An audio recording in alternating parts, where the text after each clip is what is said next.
Each of us has a unique career story to tell.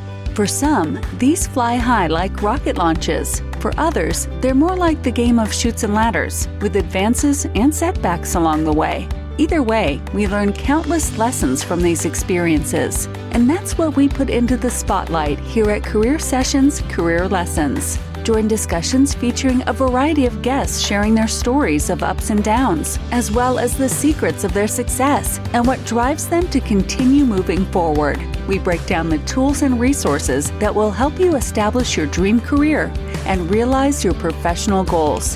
Here's your host, J.R. Lowry.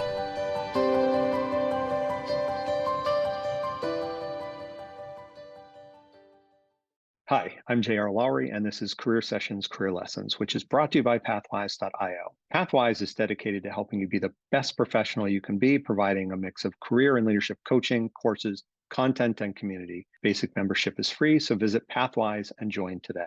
Today, my guest is Dr. Kirstin Ferguson, one of Australia's most prominent leadership experts. She is an Australian company director, the author of 2 books, a newspaper columnist, a university professor, and an executive coach. She began her career as an officer in the Royal Australian Air Force, and then she went on to become a lawyer and a CEO of a successful global business. In 2014, she was named by the Australian Financial Review as one of Australia's 100 Women of Influence. In 2017, she created the hashtag Celebrating Women campaign, which led to spin-off campaigns around the world. In 2018, she was appointed acting chair and deputy chair of the Australia Broadcasting Corporation. She's an adjunct professor at the QUT Business School and a Winston Churchill Fellow. In 2023, she was named a member of the Order of Australia and the Australia Day Honours, and she was also recently ranked on the Thinkers 50 list and named the winner of its Leadership Award. Kirstin holds a PhD in leadership and culture, as well as honors degrees in law and history. She and her family live in the Sunshine Coast of Australia.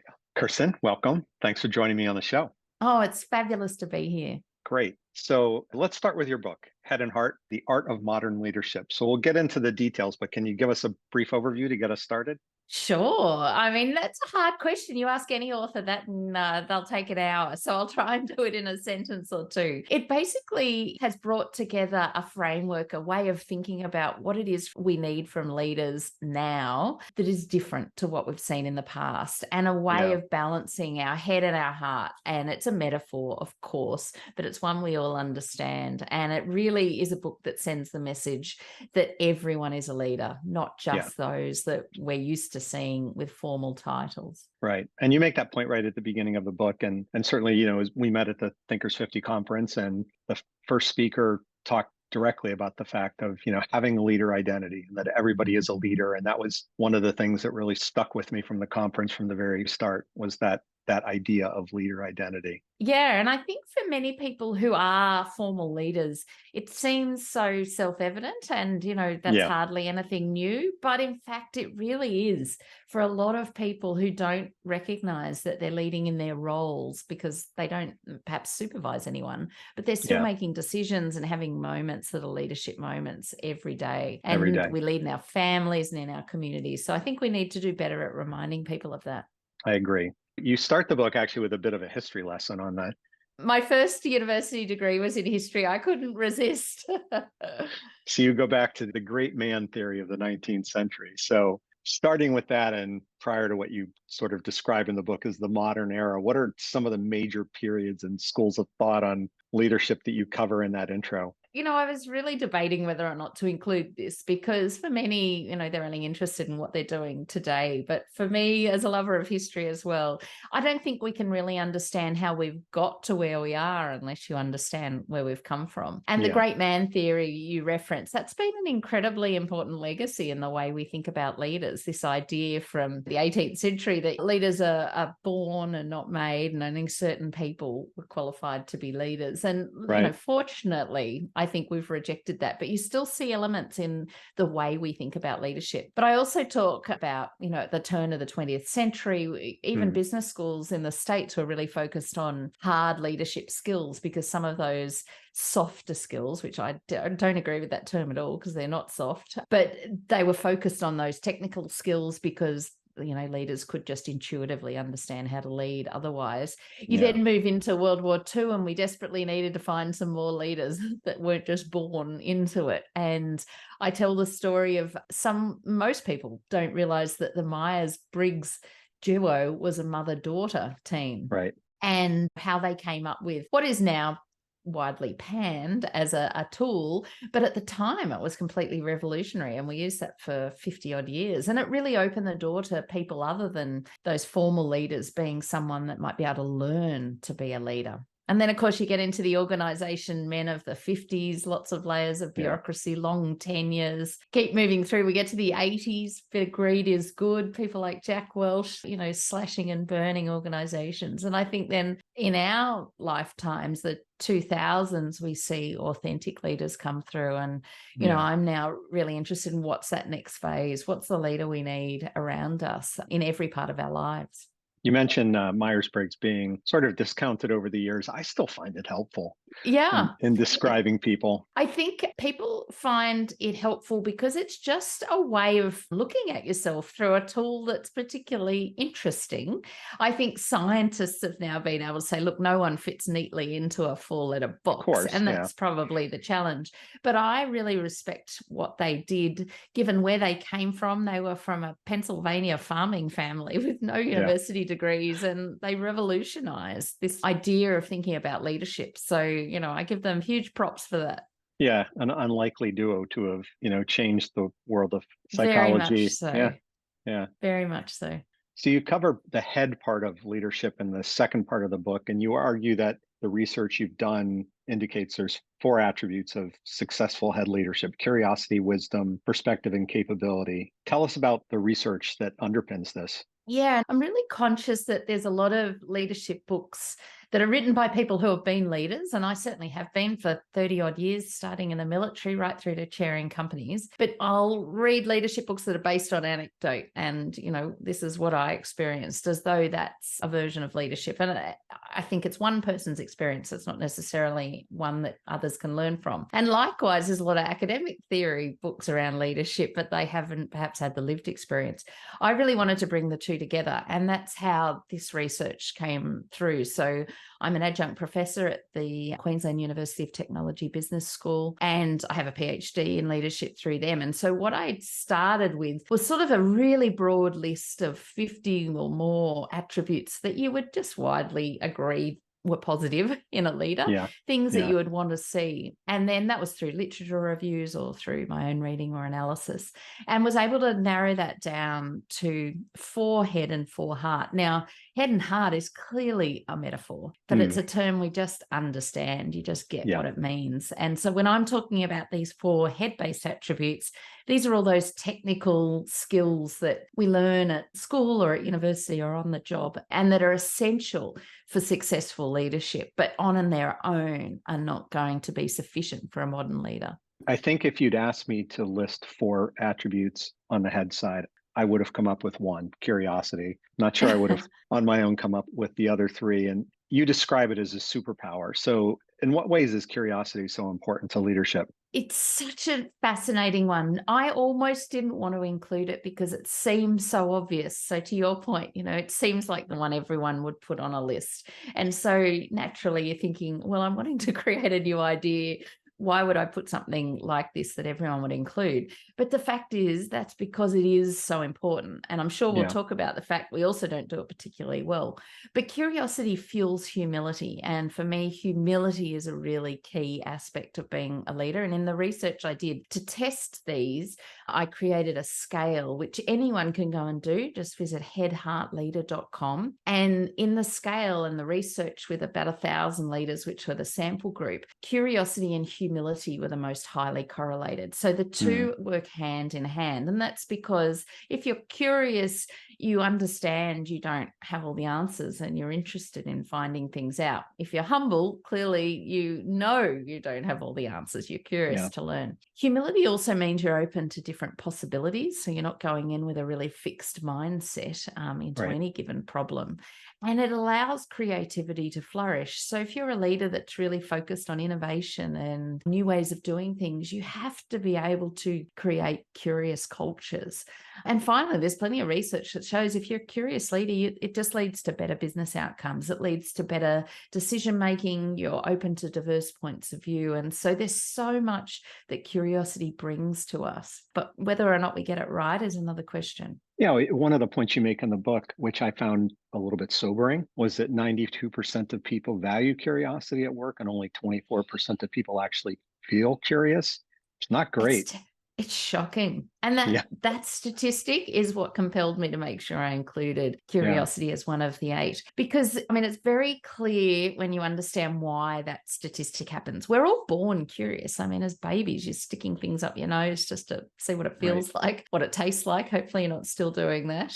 But we stifle curiosity as we get older because we become set in our ways. So if you've been in a job for 6 months or longer, you've lost 20% of the curiosity you began with. So imagine people have been in jobs 5-10 years. But if you work in an environment which isn't psychologically safe, where you fear looking stupid and you can't ask a curious question, then obviously that's going to stifle curiosity. If you're someone that makes assumptions, and I know my family has a term for me called mum's disease, and I do not have anything wrong with me, but I do have a tendency when they start to say something that I'll jump to an assumption of where it's going, and worse, I might actually verbalize an answer. That's obviously kryptonite to curiosity. And finally, if you work in bureaucracies are just classic for stamping out curiosity. So there's lots of reasons why virtually all of us value it, but very few of us get to experience it. Yeah, I mean, you talked at one point in the book about W.O. Gore and just, a fairly radical way to organizing. We heard Gary Hamel speak at the conference. He talked about the principles that underpin the book that he co-wrote with a former colleague of mine, Michele Zanini, called Humanocracy. Again, that talks about some really radical structures that are really grounded in this premise that everybody needs to be curious, right? And you all have a role in shaping the future. And, there's sort of this non-hierarchical, high empowerment sense to it that, to your point, bureaucracies, command and control kind of structures just really struggle with. And I think only very few organizations or leaders are brave enough to try and experiment in that way, because it does require a real courage from formal leaders to accept that others may well share that power or that decision-making process, but it's for the benefit long-term of the organization. And so I think those leaders like Gore and Associates still operate in the way that he experimented with back in the 50s, has shown itself to be incredibly successful. Absolutely. So you talk about wisdom and then you get the perspective. So what does it mean to lead with perspective? Out of all 8 attributes, this was, my research found, the most important attribute. Okay. And it correlates most highly with all other 7. So if you score high in perspective, and again, go to headheartleader.com and it's all free. You can find out how you go.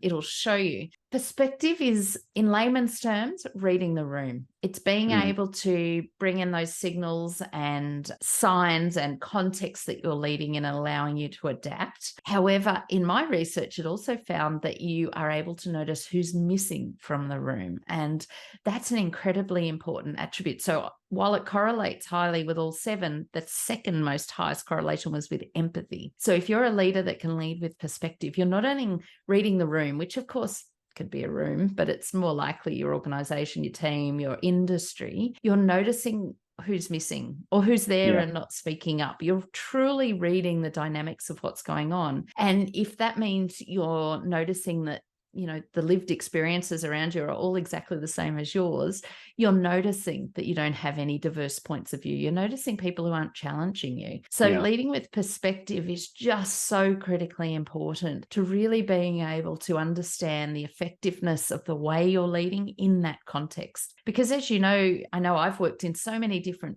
organizations and industries that I've had to change the way I'm going to be most effective, whether I was in the military or in law firms or working with psychologists or on boards. And unless you're reading the room and actually understanding that and curious to what's going to work, it's going to be very hard to be a modern leader. I think it's very true. And, one of the points, again, that I took away from the conference was the idea that power is the ability to shape what gets discussed and what doesn't get discussed.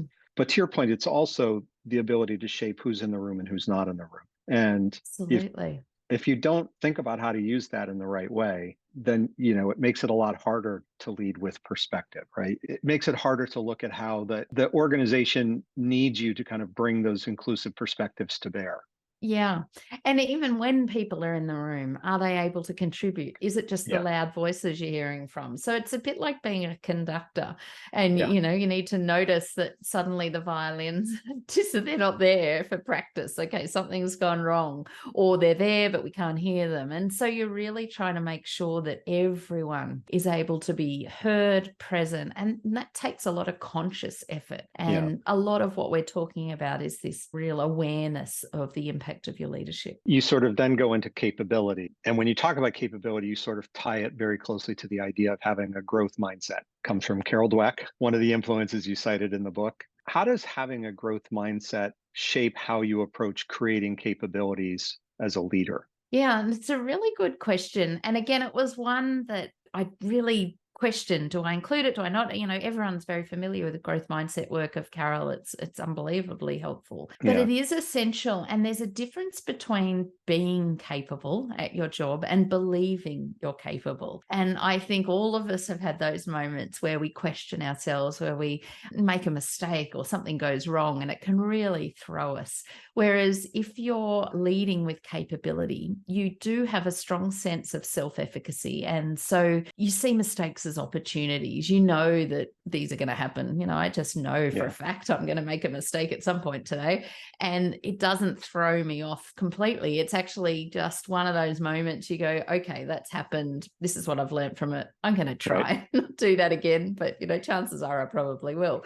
But we keep going. And I think if you're able to lead with capability, you're much more likely to be focused on leading others with capability as well. And, I talk about this idea of growing a family tree of leaders. And that's really what our key responsibility as leaders is. Of course, we want to do the best job we can do, but we desperately need to be building generations of leaders behind us who feel capable and are capable as well. Yeah, I mean, that's the legacy, right? I mean, you describe leadership of the book as a series of moments that ultimately leads to a legacy. It could be a positive or a negative one. And if you're going to create a positive legacy, you have to be thinking about your family tree of leaders. Exactly. And I really believe that leadership is simply a series of moments, as you say, and that every moment leaves us this opportunity to have a positive impact on others. And so if you're leading someone who makes a mistake, rather than, and we all know leaders that use that moment to slam them and make them feel less than and belittle them, in this sort of misguided sense that will help in future. Whereas we all know, having been led by that, using that as an opportunity to say, I've made that same mistake a bunch of times too. Here's how I've worked on trying to improve it. How, what are some ways together we can make sure that next time before it happens, let's have a chat about it, or whatever it is. There's just no value in making people smaller if you're a leader. Well, also, I mean, you brought up psychological safety earlier. And, to me, as a leader, I work in financial services. That's super important, right? We're handling literally billions of dollars every day. Mistakes will happen. You have to learn from them. You have to be okay raising them and learning from them, right? And not making those mistakes again. And the worst thing you can do is have a culture where people sweep that stuff under the rug, right? Or are afraid to bring it up for some other reason, because then you're not learning, right? And you will make those mistakes again. And, I maybe couldn't what was agree more. Yeah. And it's, to me, that's like why, that concept pretty much 101, isn't it? Of leadership. But I write a weekly column in the major Australian newspapers where I answer questions from readers all over the country about leadership and advice. Anyway, I had someone this week who said that their boss had been continually asking for feedback. Please give me feedback. I'm really keen to learn. This person bravely said, in some meetings, not all of us feel we can speak up. The boss has now excluded them, won't talk to them. And you think, oh my goodness, now, if this boss could only realize they're now never, ever going to get feedback again. But on the big stuff, like there'll be really big things that people, so to your point, it just takes that one silly move by a leader to Yeah. undo all of this good work. Yeah. All right. So then you get to the hard part of leadership. You have 4 key attributes here. You talked a little bit about humility earlier, and self-awareness, courage, and empathy are the others. Here, I might have come up with 3 on my own. So I Yep. would do a little bit better on this side. I'm curious whether there was a reason that you chose to cover them in the order of humility, self-awareness, courage, empathy. That's a very good question. No, there was not. Okay. There's no order to them. No, and there's no priority of any of the 8 either. They're all important. We all have and need all of them. But yeah, I haven't been asked that before. I wish I had a smarter answer for you. It's sometimes it could be the order you wrote them down, and there could have been thought to it. I Yeah. was just kind of curious whether there was something behind it. Well, now you mention it, I reckon unconsciously, humility to me is probably one of the most important. And then without self-awareness, which I've listed second, you've got nothing. Right. So maybe I did in some way, but not intentionally. Well, to me, humility is the core of modern leadership, right? Because it is the antithesis of the traditional hero notions of leadership. And for that reason, it probably, for me, I would agree, if you don't get this right, you're not really a solid modern leader. I could not agree more. Humility is one that's so misunderstood as well. I think there's mixed notions that being humble means you think you're less than or you're not good at what you do. Whereas I'm talking about intellectual humility, particularly in this context. And that is so important to understand that you don't have all the answers. Because the reality is, as a leader, you don't. So let's just get that out on the table. You know you don't. Everyone else knows you don't. So there's no point in pretending. And I do think for many decades, centuries, that's been the sense that leaders have had to be all-knowing and have all of the answers. So the real cornerstone of modern leaders is accepting that not having the answers is actually a relationship builder and not a relationship destroyer. And for many people, they really have to gently sort of test the waters with that. They find that hard to understand. Yeah. But in a way, demonstrating, even vocalizing that you don't have all of the answers is a way of inviting others into the conversation, right? And if you believe that like 2 heads are better than 1, or 3 are better than 2, then you ought to want to invite other people into the conversation. But I think so often people are just afraid that others will disagree with them and that will undermine their credibility. So they just keep that like completely walled off. And it's unfortunate. It really is, because we all know it's so obvious. If you've got a leader that's pretending they know the answers, but internally is thinking, I have no idea, I'm going to sort of muddle my way through this, everyone can see that. So if you're the kind of leader that can be vulnerable, and it's not even a matter of saying, I don't know what I'm doing. It's saying, in this particular issue, I'm pretty confident that between all of us as a team, we're going to come up with a better answer than just me working on this, because this is something that's unusual. I haven't really seen it before. What do you think, JR? It's not going into a crisis or a battle and throwing your hands up and saying, I don't know what I'm doing. You've got to pick your moments as well. Right. But I think truly modern leaders understand when a great deal of humility is going to be incredibly beneficial. Particularly, you said you work in financial services. When you're dealing with high stakes negotiations, when you're trying to navigate difficult stakeholder relationships, sometimes having that level of humility is really what will set you apart from others who are in there, really trying to aggressively come up with an outcome. And I know, having sat on boards for years, it's a quality that is a skillful quality that can be used really effectively if it's used authentically, but so often is pushed to one side. Self-awareness comes next. One of the things that I think is interesting about self-awareness, this research from Tasha Eurich, I'm not sure if I'm saying her name right, but it sticks with me that 95% of people think they're self-aware, but only 10 to 15% of people really are. Again, kind of a sobering statistic. Terrifying. Terrifying. Yeah. It's unnerving, right? Am I one of the 80% that really doesn't get it? It certainly indicates an opportunity in all likelihood, 80% of us are in that category, right? Certainly indicates an opportunity for improvement. I think it's a reason why feedback is so important. Unless you're calibrating how you're impacting others with people who are prepared to give you feedback and that you're prepared to hear it and ask for it, yes, you're going to blindly, we will be one of the 80% who has no idea what's going on. And, feedback's tough, as we know, but if you've got people around you who genuinely want to see you succeed, but are prepared to give you the feedback that others won't, then that they are people to keep close. It's not those people who'll tell you whatever you want to hear. And it's not those people who might have a motive to knock you down. It's those people who want to see you succeed, but really are prepared to tell you what it is you need to hear in that moment, and treasure those people. That's for sure. For sure. Courage is the next one on your list. It seems like the hard attribute that most likely would have shown up in a traditional description of leadership. So how is your view of courage more modern?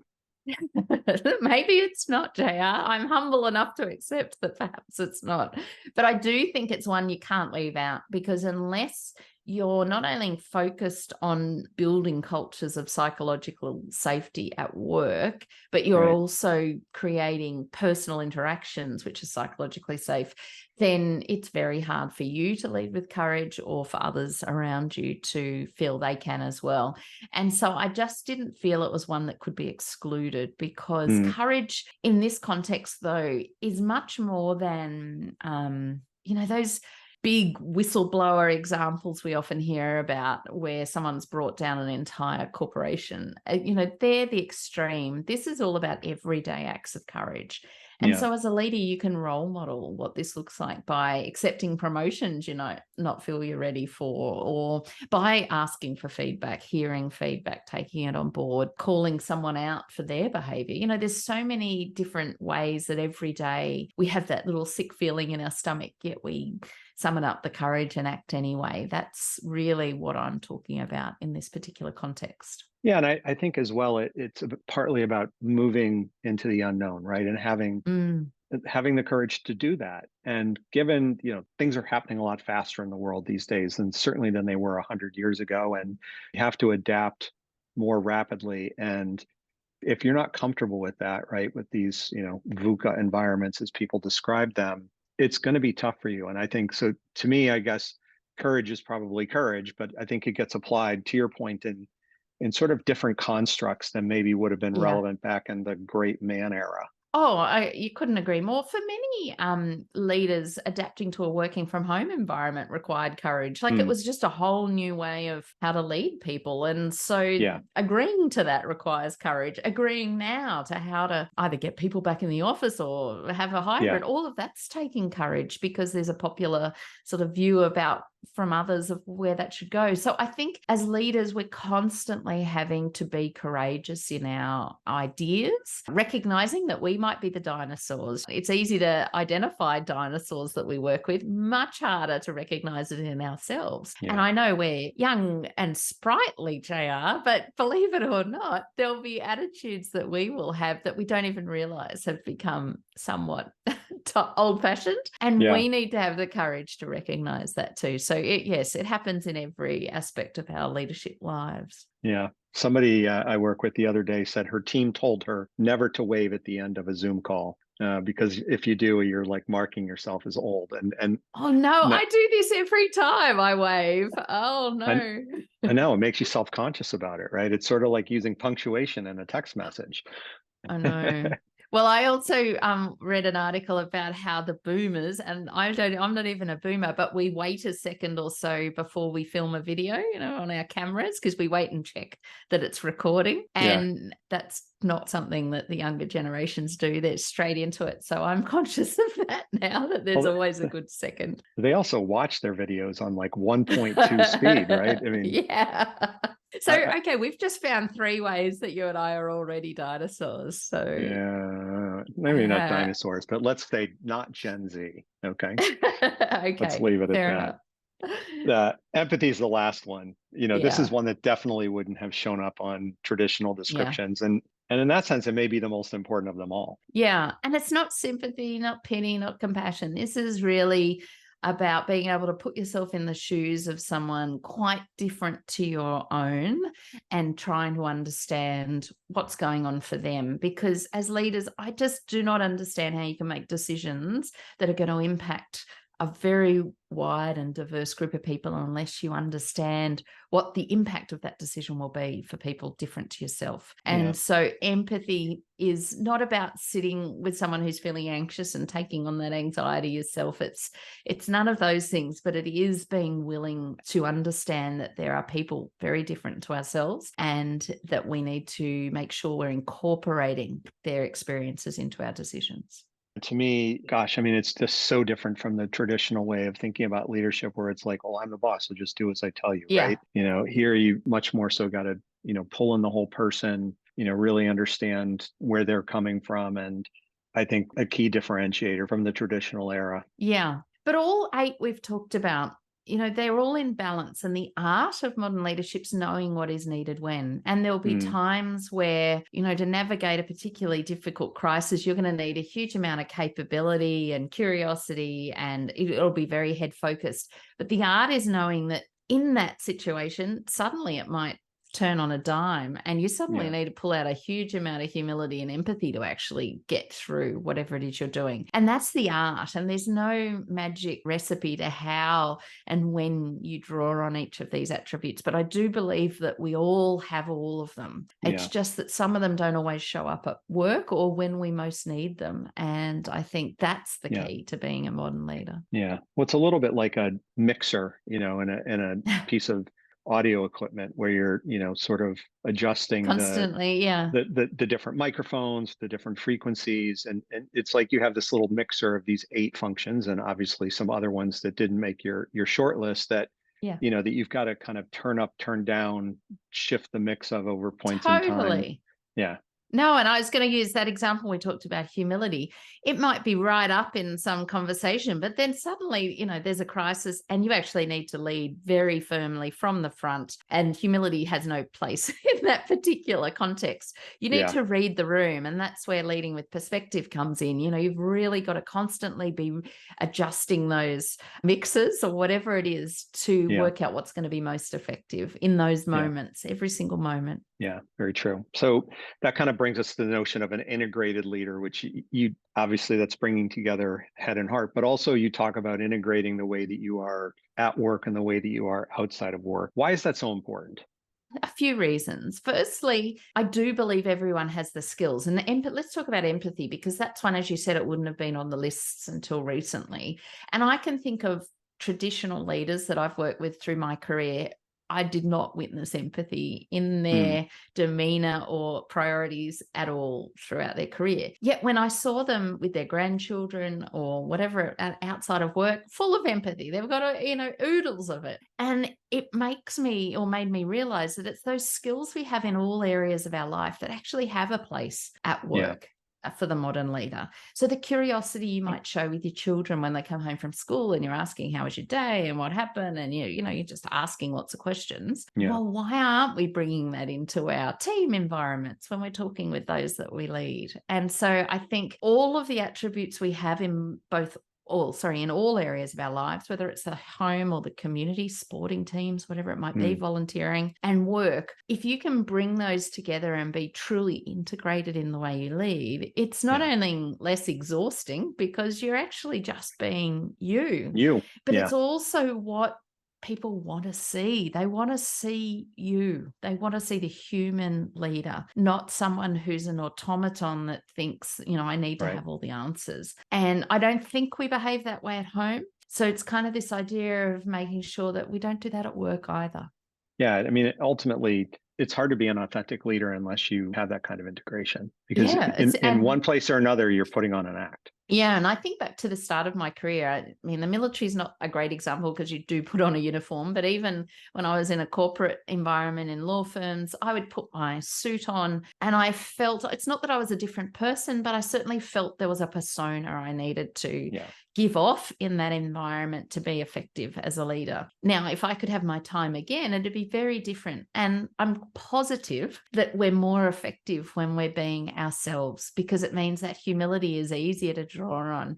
It means that we're going to be more curious. It's just being yourself. Yeah. You close the book by talking about purpose, and you come back to that idea that leadership is a series of moments that add up to your legacy, positive or negative.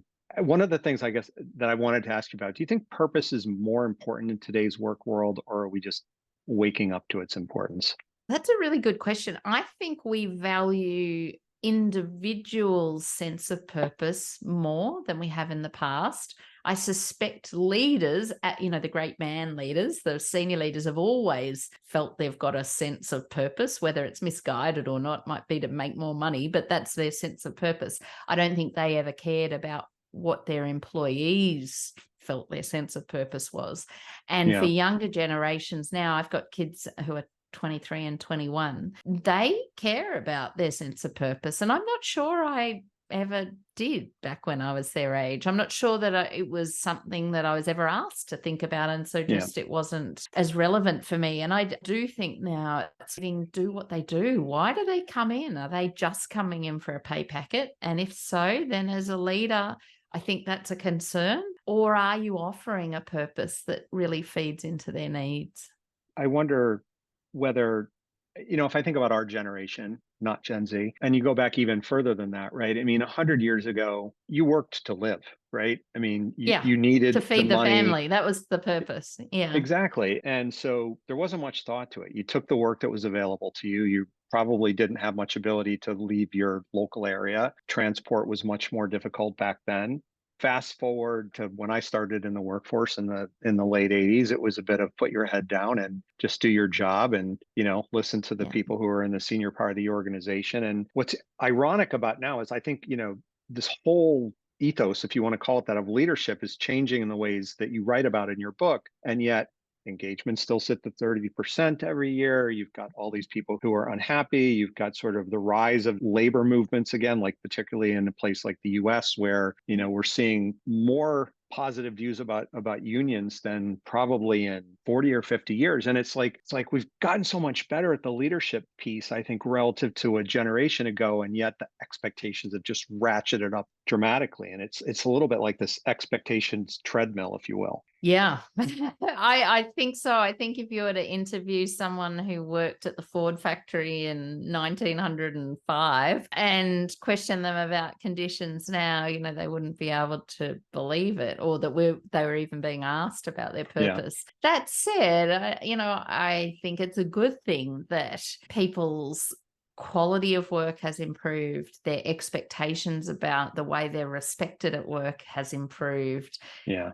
Every generation looks back and says, well, but back in the day, and so I think we could perhaps be showing our age, but I don't know the answer to it, JR. I just know that I think we need to listen to those we lead in every generation, because whether we like it or not, they're what make our jobs possible. And I'm very respectful of their different perspectives. Well, it's like, you think back 15, 20 years ago, we were trying to figure out how to integrate the millennials into the workforce. And now they are in the thick of the workforce, and we're trying to figure out Gen Z. There's always a bit of this cross-generational understanding that's required. And it comes back to, humility, curiosity. It's like they're in the workforce, right? I need to make sure that I understand what their needs are too, and not manage them like somebody who's over 50, and just over 50. And, I'm thinking about how to relate to them and how to make the experience work for them too.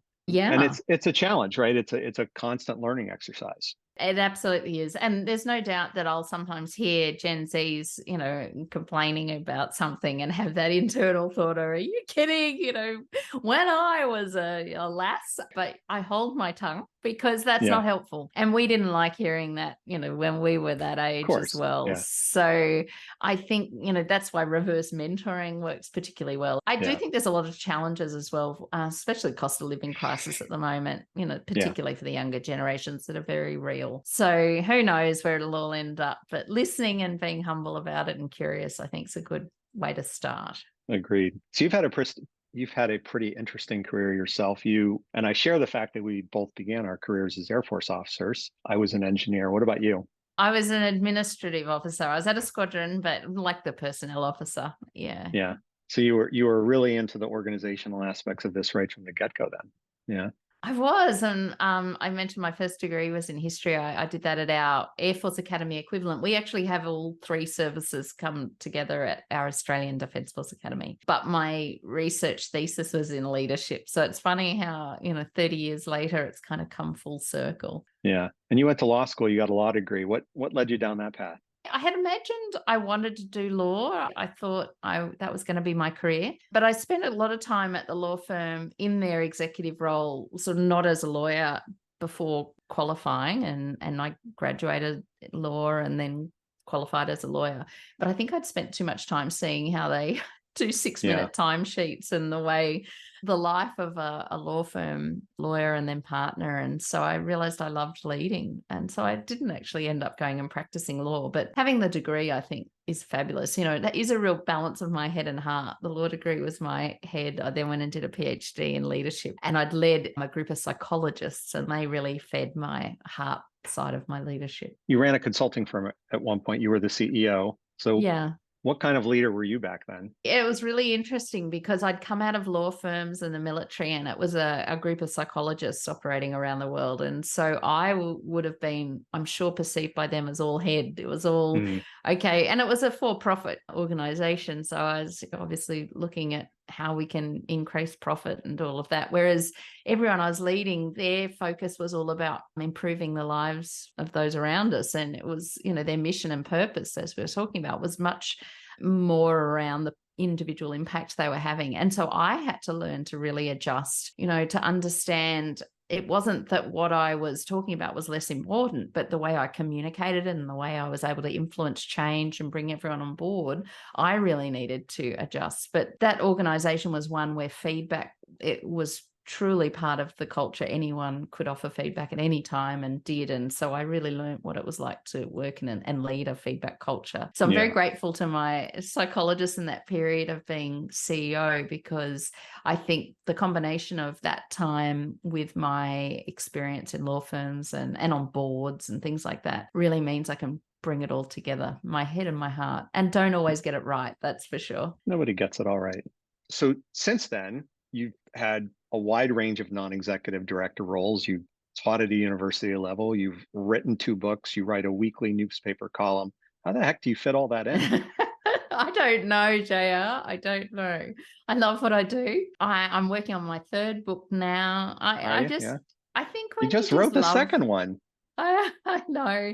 I'm a glutton. I love it. I love the researching and the writing. I do a lot of keynote speaking around the world. I'm living, I just turned 50. I did just in a few months ago. So I'm living, a life of purpose that I'm really enjoying. And it feels like a bit of the culmination of everything I've done up to now. So it's happy days. Yeah. There's something, for your kids are in their 20s, as you mentioned. My kids are in their 20s. One's a bit older. And the thing is, when they're out of the house, like all of a sudden you find that you've got all this extra time on your hands. There's no more driving them to sports practices and going to plays and concerts and all of those things. And, this is what you get to make of your 50s when your kids are out of the nest. It really is a fabulous time. And I just have to watch that I keep filling it. So, I just fill it and fill it and fill it. And I do need to make more time for a bit of space to be thinking and planning and writing. But I get too excited. There's always something new around the corner. So when you look back, would you say that you've been more opportunistic or intentional about the career choices that you've made? I'm going to answer that I've been intentionally opportunistic. So I definitely have always been someone who believes in saying yes to opportunities. And so there's some intention around that. If something comes along, I'm really mindful of thinking, okay, I don't know where this is going to lead, but I'm prepared to say yes. I have always had a broader plan until recently. So even throughout my early 20s and 30s and 40s, I had a bit of a 5-year, this is a vision of where I'd like to go, but that often changed, or else I'd meet it too early and I'd have to sort of change and create. So I've been intentional and I've been opportunistic. What are the strengths that you've drawn on consistently over the years? I am a real doer. You asked how I fit it all in. I think one of my strengths is just being able to do a lot and to enjoy doing a lot. It's funny though, as we're getting a little older, gosh, age is becoming a theme of our podcast today. There's part of me thinking, okay, I don't need to go at 1,000,000 miles an hour all the time now. I'd quite like to just maybe just halve that. I'm finding that hard to slow down because I just love what I'm doing. So I think that drive and that ambition, not for ambition's sake, but to actually just achieve more and make a big impact where you can and make a positive impact as you do, that definitely has driven me. What have you had to work hardest on developing? Patience. I think I like to see things happen far too quickly. It's not realistic. I think as a leader, that was something that became a challenge where you're thinking too many steps ahead. And I see this with leaders I work with now, that for them, the answer is crystal clear, yet they forget the fact that it's not for everyone else. And so I know as a leader, that was something I really had to work on in bringing everyone along with me. And that would mean operating at a pace that was sustainable for everyone else. And I think for leaders, we need to really monitor that. It's not a badge of, being a great leader if you're burning everyone out along the way or burning yourself out. So that's definitely, an area that for my life has been a recurring theme. Somebody that I used to work for described that we're all trying to be patiently impatient. That makes sense. I think that's till the day I die, I suspect. Yeah. It's like being intentionally opportunistic. Yes. Family aside, because that's too easy a choice. Who or what inspires you? Oh, that's like asking, who's a real role model or a mentor. I've always had a buffet of people that inspire me because there's no one person who, I think, okay, you've got everything right. All of us have areas that, I wouldn't come to me for advice on. And so I think when I look at who inspires me or who's been a role model, I can't list them all, but there are a wide range of people, whether they're in national world leaders or they're someone in my local community. There's just people that I observe and think, I'd love to be able to do that aspect that you do so well, well myself. Aside from the book that you're working on, what else is ahead for you over the next few years? I'm definitely excited to be sort of doing much more on the world stage. So hopefully you'll see me in a city near you sometime soon. So I've got lots of different opportunities I'm doing internationally and continue to write and to speak and partnering with other organizations about, what it means to be a modern leader. Any last advice you'd want our audience to take away? Say yes to opportunities. Honestly, back to your original question, I definitely think you just don't know where they'll take you, and say yes anyway and see. Yeah, good advice to close on. Thanks for doing this. Oh, thank you so much for having me. I want to thank Kirstin for joining me today to cover her new book, Head and Heart, The Art of Modern Leadership, her own career journey and what she's learned along the way. If you're looking to be a stronger leader or just a better professional, visit pathwise.io. And if you'd like more regular career insights, you can become a Pathwise member. Basic membership is free. You can also sign up on the website for our newsletter and follow us on LinkedIn, Facebook, YouTube, Instagram, and TikTok. Thanks. Have a great day. Thank you for listening to Career Sessions, Career Lessons. We hope the nuggets of wisdom shared today help guide your path to the successful career of your dreams. This podcast series is part of Pathwise.io, which is here to help you live the career you want. We provide a comprehensive mix of career and professional development events, insights, tools, and exercises backed by a group of leading coaches and other career management experts. If you aspire to something more or just something different in your career, join us at Pathwise.io. You can find us on LinkedIn, Facebook, and Twitter. See you again on the next episode.